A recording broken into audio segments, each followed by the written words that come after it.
नमस्कार दोस्तों, royal सिक्खू YouTube channel में आप सभी का स्वागत है।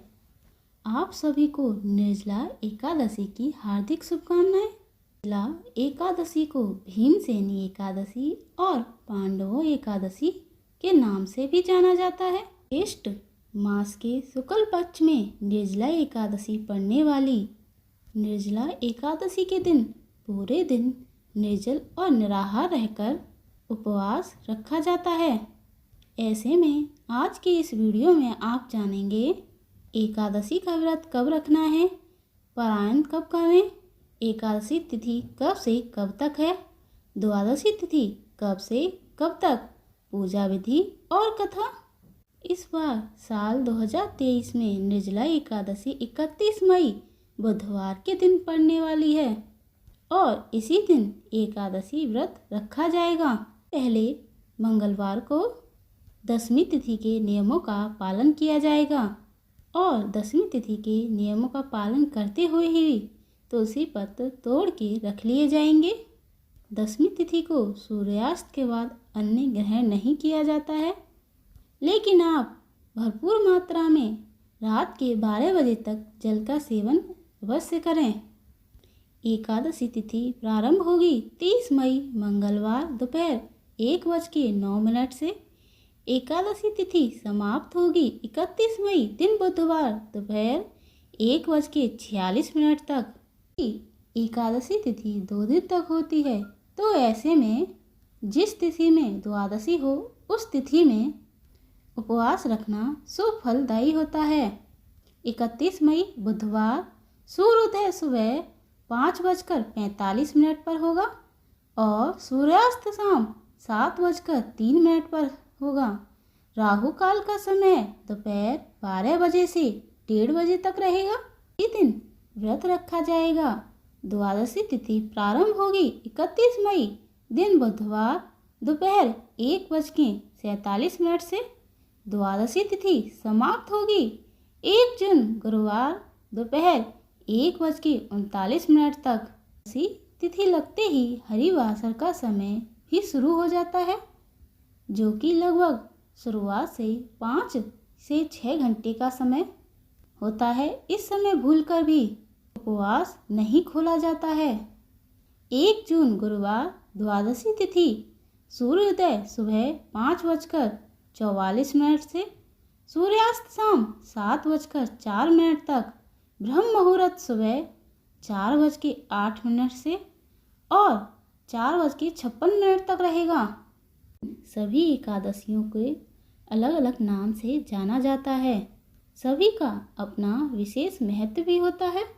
वैसे तो साल भर में पड़ने वाले सभी एकादशी का अलग महत्व है, इन होते हैं, लेकिन इन सभी व्रतों में से भी कठिन व्रत होता है निर्जला एकादशी। इस दिन बिना जल के व्रत रखा जाता है। अगर आप पूरे वर्ष की एक भी एकादशी का व्रत नहीं रखते हैं, आप सक्षम नहीं हैं या रख नहीं पाते, आपको भूख लगती है, तो साल में एक बार आने वाली निर्जला एकादशी का व्रत भी रख सकते हैं।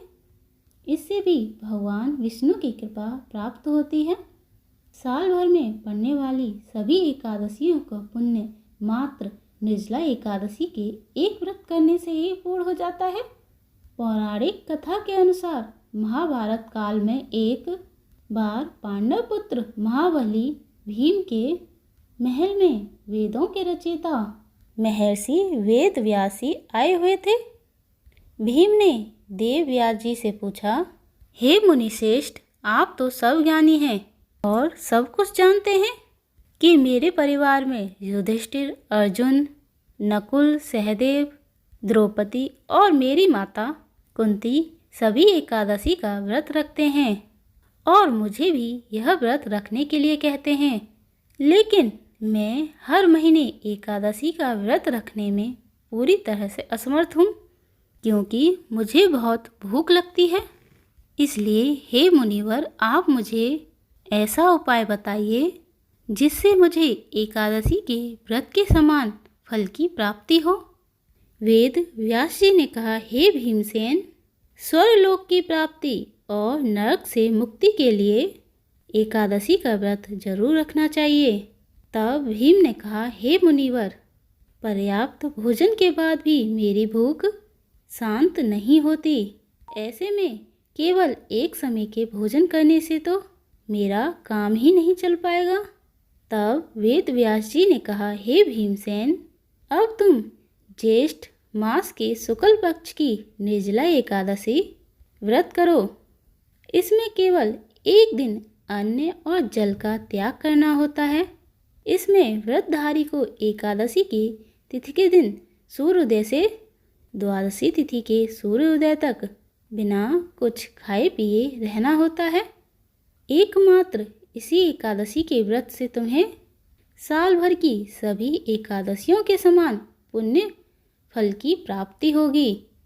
तब व्यास जी के आज्ञा अनुसार भीमसेन ने निर्जला एकादशी का व्रत किया। इसके बाद उन्हें मोक्ष की प्राप्ति हुई। तभी से इस एकादशी का नाम भीमसेनी एकादशी पड़ गया।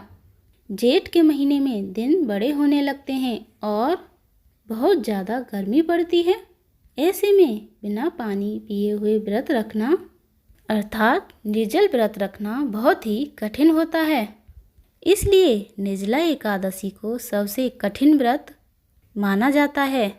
निर्जला एकादशी व्रत की संपूर्ण पूजा विधि बताने से पहले मैं आप सभी को बता दूं, जो लोग इस व्रत को किसी भी कारण से निर्जला नहीं रख पाएँ, वो फलाहार और जल के साथ में भी इस व्रत को रख सकते हैं, जैसा कि आप हर एकादशी का व्रत रखते हैं। अब जिन भक्तों ने निर्जला एकादशी का उपवास रखना, उन्हें दसवीं तिथि के सूर्यास्त के बाद किसी भी प्रकार का अन्न ग्रहण नहीं करना है और दसवीं तिथि को ही महिलाएं और कन्याएं इस उपवास को रखना चाहती हैं, उन्हें सिर से स्नान कर लेना चाहिए। दसवीं तिथि के सूर्यास्त के बाद अन्न ग्रहण नहीं करना चाहिए। लेकिन अगले दिन आपको निर्जला रहना है, बिना जल पिए रहना है, तो आप भरपूर मात्रा में रात के 12 बजे तक जल पी सकते हैं। जूसी फल ले सकते हैं, फ्रूट जूस ले सकते हैं, लिक्विड चीज़ों का सेवन कर सकते हैं। अगले दिन फिर एकादशी को सुबह जल्दी उठकर स्नान आदि से निवृत्त होकर साफ स्वच्छ वस्त्र धारण करें। फिर सूर्य देवता को अर्घ्य दें। पूरे घर में और मंदिर में गंगाजल छिड़कें। एक चौकी पर साफ पीला वस्त्र बिछाकर उस पर भगवान श्री गणेश, भगवान श्री विष्णु, माँ लक्ष्मी जी की मूर्ति स्थापित करें। साथ ही कलश की स्थापना करें। कलश आप चाहें तो पल्लव रखकर भी स्थापित कर सकते हैं या फिर साधारण सा कलश, इसमें केवल जल भरकर रखना होता है, उसे भी आप रख सकते हैं। हाथ में जल और पुष्प लेकर व्रत रखने का संकल्प लिया जाता है। हे श्री हरि, आपको मेरा प्रणाम है। आज मेरा ज्येष्ठ मास के शुक्ल पक्ष की निर्जला एकादशी को पूरी तरह से निर्जल और निराहार रहकर रखने जा रही हूँ। आपकी कृपा से इस व्रत को रखने की मुझे सामर्थ्य प्रदान करें। मेरी जो भी मनोकामना है वह आप पूर्ण करें। इस प्रकार संकल्प किया हुआ जल को भगवान के चरणों में समर्पित करें। अगर आप निर्जल नहीं रख पाते हैं, फलाहार के साथ रखना चाहते हैं, जल के साथ इस व्रत को रखना चाहते हैं, उसी तरह का आपको संकल्प लेना चाहिए। फिर दाहिने हाथ में थोड़ा सा जल लेकर 3 बार आचमन करें, जिससे शुद्धि होती है। फिर दाहिने हाथ को माथे और कान से छुएं, जिससे मन, कर्म और वचन पूरी तरह से शुद्धता आ जाती है और इस व्रत को रखने में आपको सुविधा होती है। अब धूप दीप जलाएं। भगवान विष्णु का चंदन से तिलक करें। माँ लक्ष्मी जी को रोली लगाएं और ध्यान रखें, आज के दिन चावल का प्रयोग ना करें। एकादशी व्रत में पूरी तरह से चावल का त्याग कर दिया जाता है। चावल या चावल से बनी हुई किसी भी वस्तु का सेवन परिवार में नहीं होना चाहिए। यहाँ तक कि व्रत के चावल भी इस दिन सेवन में नहीं लिए जाते। मंत्रों का जाप करें, कथा पढ़ें या सुने, आरती करें। सबसे अंत में भगवान को भोग लगाएं। भगवान को आज के दिन आम रस का या फिर जल का तुलसी पत्र रखकर ही भोग लगाया जाता है, बिना तुलसी पत्र के। तुलसी पत्र के भगवान विष्णु की पूजा अधूरी मानी जाती है। और यदि आप आज के दिन दान देना चाहते हैं तो मिट्टी के घड़े का, जिसमें आपको जल भरकर उसमें थोड़ी शक्कर डालकर दान में देना चाहिए। सुराही का दान कर सकते हैं। पानी रखने वाले बर्तनों का आप दान दे सकते हैं। इनके अलावा आप चावल को छोड़कर किसी भी प्रकार का दान दे सकते हैं। मौसमी फलों का दान करना, फलों के जूस का या शरबत का दान करना सबसे उत्तम फलदायी होता है। दिन भर उपवास रखें, शाम को फिर से पूजा करें। शाम की पूजा में यदि आपने निर्जला उपवास रखा है तो एक बार फिर से आप आचमन जितना जल ले सकते हैं। इससे व्रत खंडित नहीं होता है, लेकिन प्यास बुझाने के लिए या अधिक मात्रा में यदि आपने जल ग्रहण कर लिया है तो उससे आपका संकल्प टूट जाएगा। इस प्रकार से आप व्रत रखें। शाम को हो सके तो जागरण करें और फिर अगले दिन शुभ मुहूर्त में व्रत का पारणा करना चाहिए। एकादशी व्रत खोलने से पहले शुभ मुहूर्त में पूजा की जाती है और शुभ मुहूर्त में ही दान दिया जाता है। दान योग्य व्यक्ति को देना चाहिए और दान में आप जल से भरा हुआ घड़ा इस दिन दान दे सकते हैं। अपनी सामर्थ्य के अनुसार अन्न, धन, दक्षिणा का दान, मौसमी फलों का दान दे सकते हैं। और शुभ मुहूर्त बीतने से पहले ही आपको ये उपवास खोलना होता है, तभी एकादशी का व्रत पूर्ण होता है। उम्मीद है ये जानकारी आपको पसंद आई होगी।